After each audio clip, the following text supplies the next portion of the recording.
B2B, en partenariat avec la GFI. Retrouvez chaque semaine une personnalité romande, monde de l'économie, portrait, entrepreneur et innovation. Rencontre avec les femmes et les hommes qui font la Suisse romande. B2B. Bonjour à toutes et à tous, bienvenue dans B2B en partenariat avec la GFI et son rédacteur en chef Frédéric Lelièvre. Bonjour. Bonjour Vincent. Cette semaine, nous recevons un entrepreneur qui s'est fait plutôt discret ces dernières années, dans les médias en tout cas, depuis que Swisscom est entré au capital de sa société, c'était en 2016. C'est une société qui ne cesse de grandir à travers toute la Suisse. Elle vient d'ouvrir un bureau à Berne. Elle grandit aussi jusqu'au Vietnam.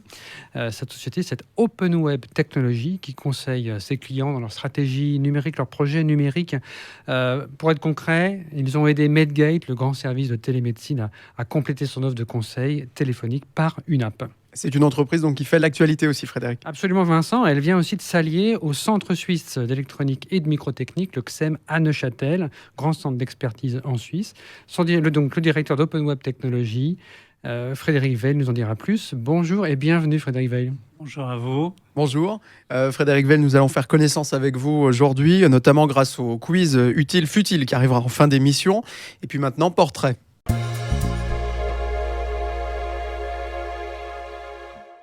Frédéric Weil, merci de nous accorder du temps aujourd'hui. Vous êtes ingénieur de formation, diplômé de l'EPFZ. Pour commencer, est-ce que vous vous définissez plutôt comme un ingénieur ou comme un entrepreneur ? Je dirais que je suis principalement un ingénieur. La définition de l'ingénieur étant une personne qui a tendance à se focaliser sur le demi-verre vide, donc à regarder les problèmes qui ne vont pas. Et je crois qu'au quotidien, dans tout ce qu'on fait, on garde ce gène. Après, on utilise un peu ce qu'on a appris dans notre métier d'ingénieur pour devenir un entrepreneur et essayer d'en faire quelque chose. Beaucoup de diplômés de l'EPFL ou de l'EPFZ le disent, hein. C'est une philosophie ingénieur. On apprend à être curieux.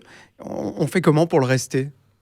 On apprend à être curieux avec les années. Maintenant, j'ai fêté les 30 ans de mon diplôme l'année dernière.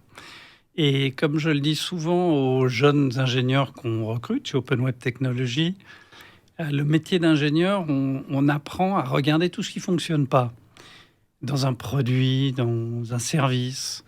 Et donc, on développe aussi dans notre vie de tous les jours une capacité à se focaliser sur ce qui ne fonctionne pas, ce qui pour l'entourage n'est pas toujours très, très drôle. Donc, je dirais qu'avec les années, j'ai aussi appris à regarder ce qui fonctionne et à changer un peu la manière dont je vis pour me focaliser sur les choses un peu plus positives. Répondre à une problématique, ça fait des ingénieurs de bons entrepreneurs du coup ? Je crois que la formation d'ingénieur, avec tout ce qu'elle inclut en Suisse aujourd'hui, apprend aux gens à vraiment entreprendre, c'est-à-dire à oser lancer quelque chose, un produit, un service. Donc oui, la formation d'ingénieur est synonyme généralement de bons entrepreneurs. Ce n'est pas la seule source, mais c'est généralement un bon début. À propos d'entrepreneur, vous n'avez pas toujours été entrepreneur, mais si mes chiffres sont bons, en 2004, vous avez cofondé une entreprise qui s'appelait Optaros, spécialisée dans les logiciels libres. C'était entre Genève et Boston. Est-ce que c'était votre première réelle aventure entrepreneuriale ? Non, alors pas vraiment. En fait, j'ai eu la chance, après l'école polytechnique fédérale à Zurich, de rentrer dans des grands cabinets américains, d'apprendre à développer, notamment aussi Accenture, où je développais, donc on faisait vraiment du code. Aventure très agréable, mais assez rapidement, j'ai eu la chance de rejoindre une petite entreprise qui développait des logiciels sur mesure pour Nestlé. Et ça, c'était déjà avant l'an 2000. Et c'était la première vraie aventure entrepreneuriale. Ensuite est venu Optaros et ensuite est venu Open Web Technology. Première aventure, mais vous étiez encore salarié ou au contraire, vous étiez associé ? Alors absolument. Moi, ma génération, donc, qui a quand même maintenant un certain âge, se lancer et financer la première aventure, c'était pas obligatoirement très facile. D'abord, j'ai eu la chance d'avoir 4 enfants très jeunes. Donc déjà, il faut les assumer. Et puis ensuite, si je compare aujourd'hui, les jeunes, assez rapidement, ils osent se lancer, ils prennent le risque qu'il faut, ils trouvent un peu d'argent pour financer leurs premières idées, ou ils se serrent la ceinture. Pour ma génération, j'ai quand même dû travailler 20 ans pour pouvoir commencer à financer la suite qui est devenue Open Web Technology. Il y a le mythe du self-made man. Personnellement, vous aviez envie de ce statut d'entrepreneur ou c'est arrivé en fait parce qu'il y a un projet et ça en est découlé de l'entrepreneuriat? Je crois que je suis vraiment devenu entrepreneur ou self-made man, comme vous dites, principalement parce que la plupart de mes chefs avaient plus envie de travailler avec moi. Donc c'est un peu devenu par défaut. C'est-à-dire que pour être entrepreneur, il faut quand même avoir des idées assez claires sur ce qu'on veut faire. Il faut avoir un caractère assez posé, trempé, ce qui était mon cas. Et assez rapidement, je me suis dit que j'arriverais mieux à faire les choses si on ne me les explique pas. Et c'est comme ça que j'ai vraiment pris le risque et j'ai aussi eu l'opportunité de le faire puisque, comme je vous l'ai dit, après 20 ans de carrière, j'avais un peu d'argent et j'ai eu la chance de pouvoir l'investir dans cette aventure. Donc ça n'a pas été difficile pour vous de vous affirmer en tant qu'entrepreneur, patron, avec des équipes qui dépendaient de vous? Affirmer, non. Prendre le risque au quotidien, surtout au début, c'est pas facile. Donc faire le passage de salarié, on a un salaire tous les mois, à se lancer en sachant pas ce qui se passera le lendemain, ce risque-là est pas facile. C'est toujours plus facile quand on a fini puis que ça s'est bien passé. Pour la plupart des gens, ça se finit mal quand même, hein, il faut quand même le rappeler. Ça se finit mal financièrement. Ensuite, l'aventure, l'expérience est exceptionnelle. Le lieu a aussi son importance, où on se lance, les conditions cadres, comme on les appelle. Vous habitez depuis pas mal d'années à Zurich. Vous l'avez mentionné, on l'a mentionné, si vous avez fait vos études à Zurich. Est-ce que c'est un passage obligé en Suisse pour être entrepreneur? La force d'attraction de Zurich, quelle est-elle? C'est un petit peu différent. Moi, j'avais mon réseau en Romandie. Je suis genevois à la base, j'ai grandi à Genève. J'ai fait mes études à Zurich, mais mon épouse a toujours souhaité habiter à Genève. Donc, j'avais ce point fixe à Genève. Et puis, à un certain moment, une fois qu'on a fait le tour de la Romandie, c'est quand même un petit marché. Si on a envie de s'étendre, la Suisse allemande est toujours le rêve du roman, c'est d'aller réussir en Suisse allemande. C'est pas obligatoirement facile, mais bon, j'ai fait le choix d'aller m'y installer. Et puis surtout, j'ai eu la chance de travailler avec le groupe Swisscom. On y reviendra sans doute dans un petit moment. Et puis la famille Swisscom est quand même très très implantée en Suisse allemande et m'a bien aidé à ouvrir des portes. Est-ce qu'un patron genevois est crédible quand il arrive à Zurich? Non. Alors en Suisse allemande encore aujourd'hui, je suis perçu, même si j'habite à Zurich, même si je me bats, je ne pense pas que j'ai un don pour la langue suisse-allemande, mais même si je me bats pour parler allemand, je suis toujours perçu comme un Genfer. Voilà, c'est Du bist ein Genfer, c'est ce que j'entends à peu près. C'est pire qu'un Welsh. Ah non, il y a le suisse roman, puis il y a le genevois. Mais oui, le Genfer, c'est quand même une race à part. Et on n'arrive pas à enlever l'autocollant. Question un peu plus personnelle maintenant, Frédéric Vell. Vous êtes plutôt écureuil ou alouette? Alors, très drôle. Ce sont deux hélicoptères. Voilà, absolument. C'est deux hélicoptères. Moi, j'ai une tendresse pour l'alouette parce que j'ai eu la chance d'en voler une. Mais aujourd'hui, c'est quand même l'écureuil qui est la machine la plus agréable à voler. Vous êtes pilote d'hélicoptère. C'est un travail vraiment d'ingénieur. On ne peut pas vraiment s'illustrer et créer de l'originalité, en fait, quand on pilote. Ou oui? Non. Alors, il ne faut surtout pas créer de l'originalité quand on pilote. Je dirais que le métier de pilote, si on peut l'appeler comme ça, ou la passion de pilote, c'est simplement de suivre les procédures qui ont été définies par d'autres ingénieurs. Donc c'est ce qu'on s'applique au quotidien. Ces procédures, on les remet en question, on essaie de les... Non, on essaie de comprendre. On essaie de comprendre, on essaie d'améliorer, mais au contraire, on ne remet jamais en question. On suit ce qui nous est imposé. En fait, le métier de pilote aujourd'hui, c'est beaucoup de liberté. Mais c'est aussi une rigueur sur la manière dont on utilise la machine.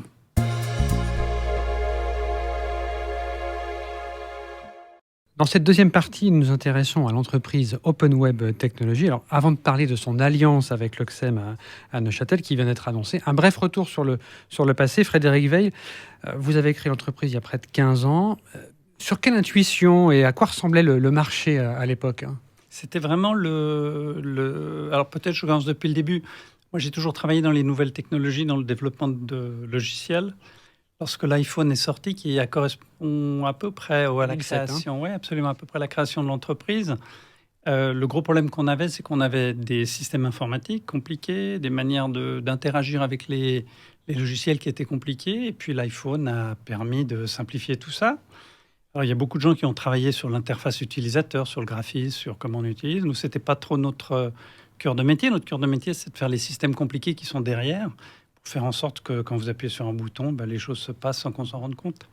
Et voilà, la création de l'entreprise et l'iPhone ont un peu été synchronisés. Ouais. On mentionnait en introduction que vous avez travaillé avec Medgate sur les plateformes numériques mobiles médicales. Aujourd'hui, il y a cette alliance ou ce partenariat avec le centre de Neuchâtel. On peut peut-être clarifier. Donc, c'est pas vraiment une fusion. Est-ce qu'il y a un accord capitalistique ou c'est... Non, absolument pas. C'est vraiment un partenariat. Les métiers d'ingénieur, comme beaucoup de métiers, c'est aussi des métiers de relations entre personnes. Et on a des très bonnes relations avec le CESEM depuis maintenant... quelques années, et puis on a des profils d'ingénieurs qui sont complémentaires, mais qui se comprennent. Et naturellement, on a décidé de faire ce partenariat pour avancer de manière un petit peu plus coordonnée sur nos offres de services. Un exemple concret de ce qui pourrait découler de cette collaboration en termes de produits? Exemple tout bête, aujourd'hui on débute, donc c'est pas qu'on a des exemples très concrets, mais des exemples tout bêtes, c'est ce que le XEM fait énormément. C'est tout ce qui est technologie compliquée, on va dire un peu hardware, donc par exemple des capteurs ou des choses comme ça. Nous, notre métier, c'est de faire en sorte que les utilisateurs puissent avoir accès à l'information qui est gérée par ces capteurs de manière simple. Donc aujourd'hui, de lier ces deux compétences, c'est assez compliqué. On espère au travers de ces partenariats qu'on va réussir à gérer des données intelligentes, ça c'est le boulot du XEM, et puis nous les analyser, les présenter de manière intelligente aux utilisateurs. C'est ce qui est notre compétence à nous. Dans l'actualité récente aussi d'OpenWeb Technologies, il y a l'ouverture d'un bureau à Berne. Vous êtes présent presque partout en Suisse, je ne crois pas au Tessin, sauf erreur, mais Genève, Lausanne, Bâle, Zurich évidemment, et puis Berne. À Berne, il est fait mention de collaboration avec l'Office fédéral de la santé publique. Alors, on sort de la pandémie, moi je ne résiste pas à vous poser la question, c'était la caricature pendant la phase aiguë de la pandémie où on communiquait par fax visiblement le nombre de patients Covid. Est-ce que OpenWeb Technologies va aider l'OFSP à franchir le pas numérique? Oui, ça c'est une petite anecdote. La Confédération, comme vous le savez, peut-être un petit rappel rapidement, mais en 2016, OpenWeb Technologies, on s'est marié avec le groupe Swisscom. On a créé la société. 50% du capital, et c'est toujours le cas. Ils sont toujours à ça. Qui sont devenus Swisscom Digital Technologies SA, offre de service qui est, on va dire, la même que ce qu'était OpenWeb Technologies, mais en bénéficiant de tout le réseau de clients de Swisscom. Et donc, la Confédération au sens large. Elle est actionnaire, il faut vous rappeler, elle est l'actionnaire, elle contrôle Swisscom. Voilà. La Confédération au sens large, on aime bien se moquer d'elle, mais souvent elle est très en avance. Et si on regarde dans le domaine de la santé, beaucoup des initiatives qu'elle avait, elle a pu réagir si rapidement parce que les systèmes étaient prêts. Donc nous, on a mis en avant ce qu'on fait avec eux, évidemment, au moment de la pandémie. Il y avait tout de même des fax envoyés au début de la pandémie. C'est pas il y a peut-être un mythe. Quelques fax, mais il n'y a pas que à la Confédération qu'on utilise encore des fax. Mais beaucoup de l'échange de données, du traitement des données, les systèmes étaient prêts pour pouvoir faire ce que chacun utilisait au quotidien. Et on aime bien les aider à cela. Et on aime bien aussi beaucoup apprendre d'eux, parce qu'on apprend beaucoup des équipes de la Confédération. Vous dites que la Confédération est très en avance. Alors, est-ce qu'elle communique suffisamment sur cette avance? Peut-être pas, sans doute pas. Je ne crois pas que ce soit dans son ADN de beaucoup communiquer. C'est quand même des structures compliquées. C'est souvent des projets un peu confidentiels sur lesquels ils travaillent. Et donc, c'est vrai qu'il y a une culture de la communication qui n'est pas obligatoirement là. Il y a aussi une culture de se moquer de la Confédération qui est là. Je ne fais pas exception. Hein. Je vois un peu ce que disent mes collègues dans les couloirs. Voilà, c'est dans la nature humaine de rigoler des autres. Aujourd'hui, OpenWeb Technologies, c'est à peu près 200 employés. Est-ce qu'on peut avoir une idée de l'ordre de grandeur du chiffre d'affaires fait? On ne communique pas les chiffres. On est consolidé dans les chiffres de Swisscom. Donc, il faut aller regarder le rapport annuel de Swisscom, qui est toujours très intéressant à lire. Hein. Il est très bien fait. Il y a plein d'informations. On ne communique pas les chiffres. Ces chiffres-là ne figurent pas dans... Non. Rapport. J'ai été regardé. Mais on est une petite partie, je vous rassure. Oui. Peut-être un point, vous avez mentionné notre bureau de Berne, notre bureau de Bâle, tous ces bureaux. Peut-être qu'on viendra là-dessus, mais pourquoi on ouvre tous ces bureaux? C'est pas pour faire des press releases et parce qu'on est heureux d'avoir un bureau à Berne. C'est parce que le grand défi pour des entreprises comme nous, c'est de trouver les ingénieurs. Et nous, on aime bien trouver des ingénieurs en Suisse, on aime bien former des ingénieurs, on aime bien recruter des gens jeunes et les former sur nos méthodologies, sur notre savoir-faire. Et à l'époque, c'était assez facile. On ouvrait un bureau quelque part, les gens venaient travailler pour nous. Aujourd'hui, c'est un petit peu plus compliqué, donc il faut se rapprocher d'eux. C'est pour ça qu'on ouvre tous ces bureaux, et peut-être qu'on ouvrira un bureau au Tessin un jour s'il le faut. C'est intéressant que vous mentionnez cette difficulté de recruter, parce que sur votre site, si c'est juste, il y a 41 postes sont actuellement ouverts. C'est extrêmement varié, différents, des développeurs front et back-end, plein de formations très techniques, pointues. Mais 41 postes, vous êtes 200, on l'a mentionné. C'est beaucoup de monde. Est-ce que c'est le signe d'une forte croissance ou au contraire que ces postes sont difficiles à pourvoir? Non, alors deux choses. Il faut bien le comprendre. D'abord, on a 200 personnes, mais pour garder 200 personnes dans notre industrie, c'est compliqué. On en perd à peu près 25% par an. Donc déjà, il faut qu'on remplace les 50 personnes qui nous quittent chaque année. Ils vont où? Pas parce qu'ils ne sont pas contents, parce que généralement, un jeune ingénieur vient chez nous pour apprendre un métier. Il l'apprend assez vite, et puis ensuite, il va dans les gens qui le recrutent, donc souvent les grosses boîtes américaines, qui recrutent à des niveaux de salaire qui ne sont pas obligatoirement ceux qu'on peut payer nous. Et puis également, toutes les grandes entreprises de Suisse. Donc déjà, il faut qu'on remplace 50 personnes par an juste pour rester à la taille qu'on a. Et ensuite, on a quand même une croissance ou un objectif de croissance qui est assez grand. Aujourd'hui, notre principale limitation à la croissance, c'est le recrutement des gens, formation des gens. Vous dites que l'objectif de croissance est grand, mais qu'est-ce que ça veut dire chaque grand? année, on fait à peu près un budget de 20-25% de croissance. Alors, il y a des années, on y arrive, et puis d'autres années, on n'y arrive pas. Vous évoquez les grands salaires des GAFAM. Quels sont les leviers actionnés par les candidates, les candidats pour obtenir un poste? Est-ce qu'il y a d'autres conditions attendues? Alors, énormément, mais oui, la réponse à votre question, c'est qu'il y a d'autres choses qui sont attendues, par exemple la balance vie professionnelle, vie familiale, les horaires de travail, les collègues, ce qu'on peut apprendre de nos collègues, la culture d'entreprise, où elle se trouve, donc où je vais pouvoir travailler. Depuis quelques années, puis évidemment ça s'est renforcé ces dernières années, c'est le home office, la fameuse discussion du home office. Donc il y a plein d'éléments. À la fin, la vie coûte cher. Et même si on offre plein de choses qui sont géniaux, le premier étant la qualité des projets, l'innovation qu'on peut mettre sur les projets, ce que les gens apprennent. Le prestige de la marque aussi? Ou le prestige de la marque, tout à fait. Mais à la fin, les gens doivent vivre. Donc, lorsque vous avez des entreprises qui vous offrent, je ne sais pas, 50% de salaire en plus, simplement parce que vous les rejoignez, ça devient difficile de les garder. 50%, c'est beaucoup. C'est beaucoup d'argent, mais c'est ce qui se passe aujourd'hui. Ce que les gens comprennent pas obligatoirement toujours, c'est que dans les métiers de l'ingénierie, en particulier de l'informatique, un bon développeur, c'est très rare. Et un bon développeur, c'est une ressource qui n'a pas de prix. Surtout le développeur, je parle du développeur, pas l'informaticien qui sait utiliser un iPhone, mais vraiment le développeur.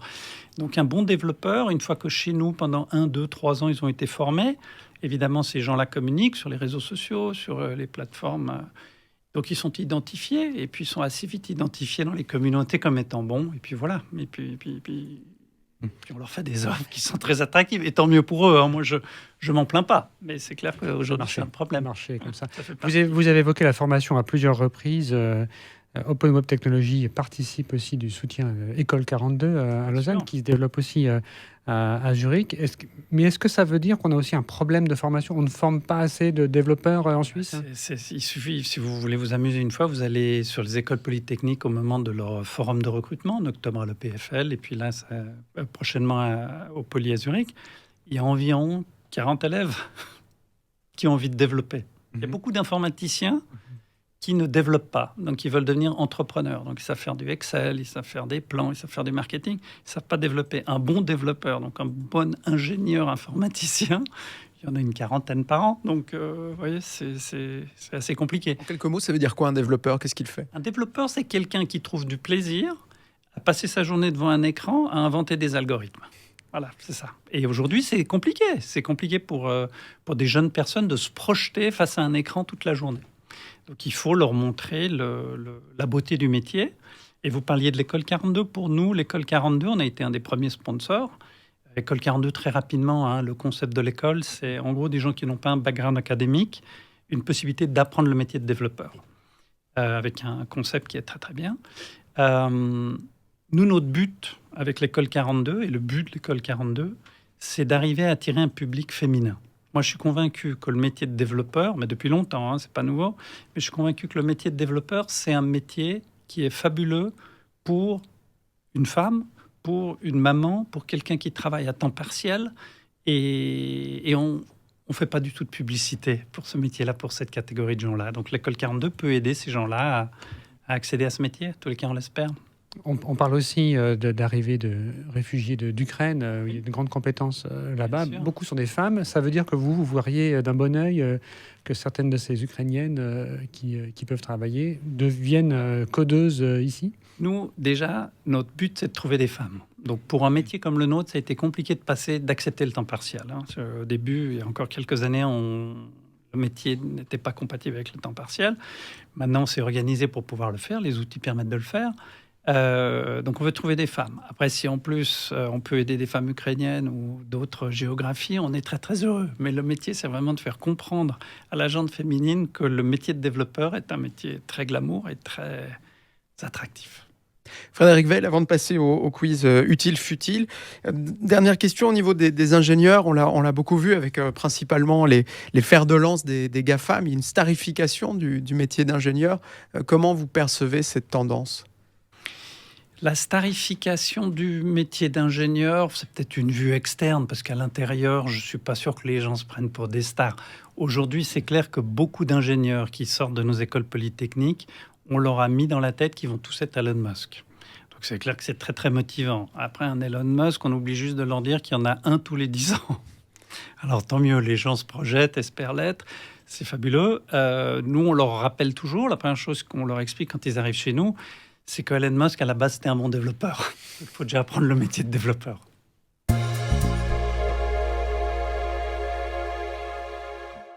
Frédéric Weil, pour terminer, quiz utile-futile. On va vous proposer de terminer avec ça. Frédéric, je vous laisse l'honneur pour la première question. Merci Vincent. Un peu de mémoire, exercice de mémoire, Frédéric Weil. Votre premier téléphone portable, quel était-il ? C'était un Nokia. Je me souviens de la première fois que j'ai reçu un SMS, c'est surtout ça qui est gravé dans ma tête. C'était recevoir un message. Vous vous souvenez ? J'étais à l'armée, pour tout vous dire, donc ça remonte. Ça devait être en 1988. L'armée vous convoquait ou bien c'était quelqu'un qui... Non, j'étais à l'armée et tout d'un coup j'ai reçu un message de ma femme. Voilà, c'était fabuleux.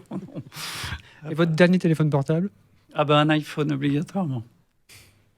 Qu'est-ce que vous regrettez, si vous regrettez quelque chose, de la vie avant d'avoir vendu la moitié de votre entreprise à Swisscom ? Alors, pas grand-chose. Je veux dire que Open Web Technologies, aujourd'hui, et c'est la force du groupe Swisscom, c'est qu'ils nous ont laissé nous gérer et nous développer de la manière dont on le veut. Donc, ils nous aident, mais ils ne nous imposent rien. Donc, la vie d'avant, qu'est-ce que je peux dire ? Peut-être d'être un peu moins dans des meetings internes en Suisse alémanique, mais... c'est la seule différence. Est-ce que vous êtes Bitcoin ou Ethereum ? Bitcoin. Pourquoi ? Bitcoin, pour une raison simple, c'est qu'au tout début du Bitcoin, il y a bien longtemps, j'ai 4 filles. Une de mes filles ne comprenait pas ce que c'était. Et par erreur, vraiment par erreur, j'en ai acheté un. Au tout début, ça veut dire... Non, au tout début, c'était il y a quelques années. Et voilà, puis depuis, il a toujours monté. Et j'avais fait le deal avec ma fille que... on fera moitié-moitié le jour où on le vend, on l'a toujours pas vendu. Si vous deviez expliquer ce qu'est un Bitcoin en une phrase ? C'est impossible. C'est une monnaie comme une autre. Voilà, il faut le voir comme ça. Alors, on parle d'une monnaie. Alors, est-ce qu'il y a une entreprise, Frédéric Weil, que vous avez sous-estimée peut-être à ses débuts et qui vous a bluffé ? Bon, alors, la première, mais ça remonte, et bon, ça sera, je pense que les plus anciens comprendront, mais c'était Google. Google qui a été créé et géré par un de mes anciens collègues dans une entreprise américaine qui nous avait proposé, le jour où Google est passé en bourse, il faut savoir qu'ils n'arrivaient pas à vendre leurs actions quand ils ont passé en bourse, d'acheter des actions Google à un prix privilégié, et que nous, comme grands visionnaires, on a tous décidé de ne pas le faire. Est-ce qu'il y a une rencontre qui a vraiment changé votre vie d'entrepreneur ? Une rencontre, non. En revanche, il y a quelques clients qui m'ont fait confiance assez rapidement et qui m'ont toujours tendu la main et permis de créer l'entreprise qui est devenue Open Web. Merci Frédéric Weil de nous avoir accordé du temps aujourd'hui dans B2B. Je vous en prie. Merci Frédéric Weil. Merci Frédéric Lelièvre. Merci Vincent Magny. De la GFI, on se retrouve la semaine prochaine dans B2B pour partir à la rencontre de nouvelles entrepreneuses, de nouveaux entrepreneurs en Suisse romande. Portez-vous bien, à bientôt. B2B, en partenariat avec la GFI. Retrouvez chaque semaine une personnalité romande, monde de l'économie, portraits, entrepreneurs et innovation. Rencontre avec les femmes et les hommes qui font la Suisse romande. B2B.